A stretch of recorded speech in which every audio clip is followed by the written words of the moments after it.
Freemasonry. Its name is legendary. Its origins are steeped in myth. Historically, Masonry is descended from the craft guilds of the medieval stonemasons. Mythologically, the origins of its rituals are found in the monumental building projects described in the Old Testament of the Bible, the Tower of Babel, and the Temple of Solomon. When a man joins a Masonic lodge, like the ancient craft guilds of old, he first becomes an entered apprentice, then a fellow craft, and finally a master mason. But at the end of the third degree, the new master mason is told that the master's word has been lost. There is a place and time for the master mason to discover that lost word. For the Freemason who is in search of deeper knowledge and enlightenment, there is more, much more, and his journey has only begun. It is generally believed that the city of York in the north of England is the origin of what became modern Freemasonry. The first guilds of stonemasons were organized here, possibly as early as 600 AD. King Athelstan, Alfred the Great's grandson and the acknowledged first king of all England, chartered the first Grand Lodge of Masons at York over 1,000 years ago, in 926 AD. From that day to this, York has been revered as a place of origin of the Freemasonry we practice today. The York Rite is actually a comprehensive term used for 3 cooperative groups that confer a total of 10 degrees in the United States. There are 4 Royal Arch degrees, 3 Cryptic Mason degrees, and 3 Christian chivalric orders, culminating in the Knights Templar order. The degrees and orders making up the York Rite are considered concordant to the first 3 Masonic degrees, meaning they confer additional ceremonies that enlarge and expand on the first 3 lodge degrees. They're not considered higher in rank or importance than the Master Mason degree, and not every Mason goes on to take these degrees. Think of them more as continuing your Masonic education. They are additional steps on the path to Masonic light.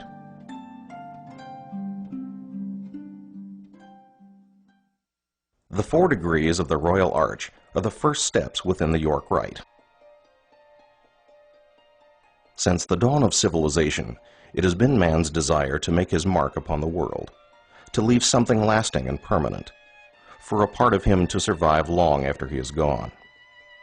As societies began to construct grander and more elaborate buildings, workmen who labored long and anonymously on these structures left behind their own small signature, the tiniest record of their own individual role in raising monuments that have stood for centuries. When the great cathedrals and castles of the Middle Ages were constructed in Europe, the stonemasons who labored upon them left the same kind of record of their own workmanship behind.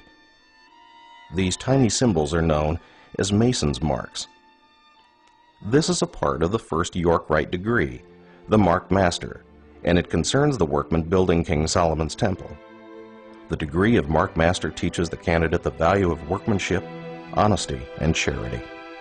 Like the old stonemasons, every modern Marked Master devises his own individual Mason's mark that each chapter keeps on file in a book of marks.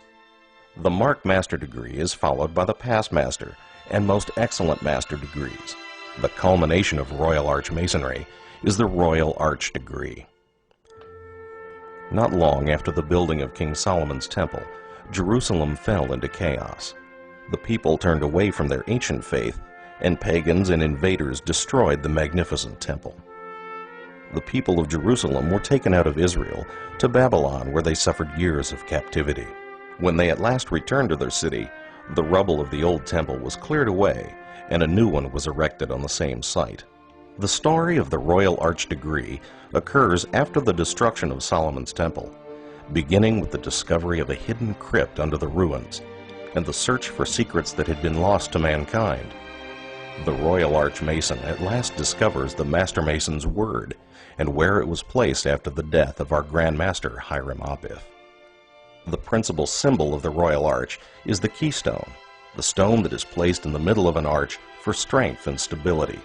In England, where this degree originated, it is considered to be the conclusion of the Master Mason degree, and many lodges around the world do not consider a man's entrance into Freemasonry complete until he has received the Royal Arch degree. The next step in the York Rite journey is cryptic masonry. The Council of Royal and Select Masters, or Cryptic Council, confers 3 degrees. The Royal Master and Select Master degrees in particular are based upon the legend of Enoch the Patriarch, the great-grandfather of Noah. Enoch excavated 9 underground vaults or crypts, one below the other, beneath Mount Moriah in Jerusalem, where Solomon's temple was eventually constructed. Each vault contained secrets, and at the bottom of the 9th vault was the greatest secret of all, the sacred, ineffable, unspeakable name of God. The Cryptic Rite presents 3 degrees. The Royal Master degree returns to the days before Solomon's temple was completed.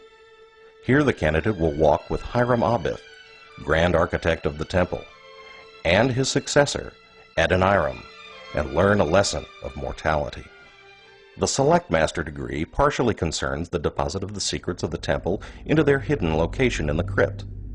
As a Select Master, you will learn how and why the Master's word was lost, how the lost word was preserved, and how it was discovered, by whom, and for what purpose.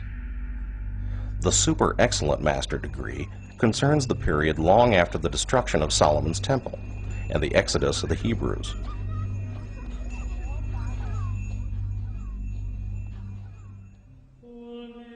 In 1118, the King of Jerusalem, Baldwin II, organized the Poor Fellow Soldiers of Christ and the Temple of Solomon to protect the Christian pilgrims throughout the Holy Land.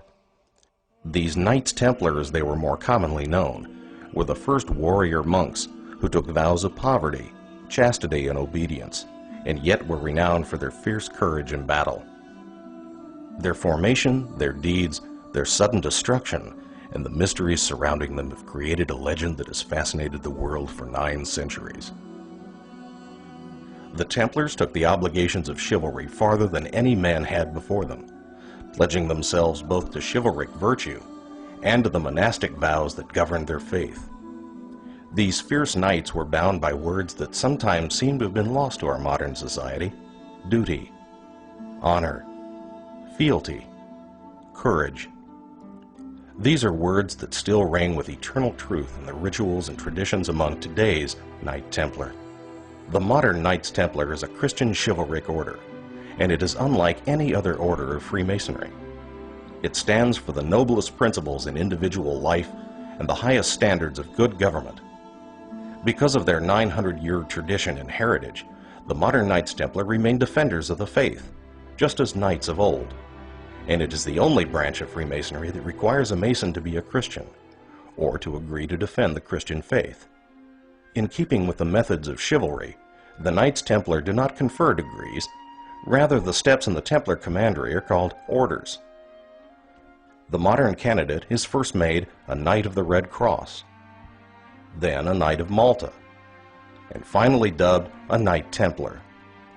Most Masons who have experienced them regard the Knight Templar order as the most personally affecting of all the rituals in Freemasonry, and it draws on centuries of ceremony and mysterious symbolism. Today, the Knights Templar of the York Rite display their courage and goodwill by organizing fundraising activities. They support Masonic youth groups, and they raise millions of dollars for medical research and educational assistance. And their world-renowned drill teams are often the public face of Freemasonry in parades and other celebrations. The Royal Arch Chapter, the Cryptic Council, the Knights Templar Commandery, all part of the York Rite of Freemasonry. The York Rite is a fun, diverse, and fascinating path on a Mason's search for knowledge and personal growth. It is rich in symbolism and history, and it links the modern Freemason with hundreds of years of history and thousands of years of legend. The York Rite Mason has a whole new world of ritual, tradition, and knowledge ahead of him.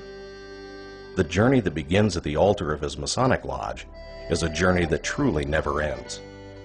But the next step for a Freemason in search of Masonic light should be into the world of the York Rite.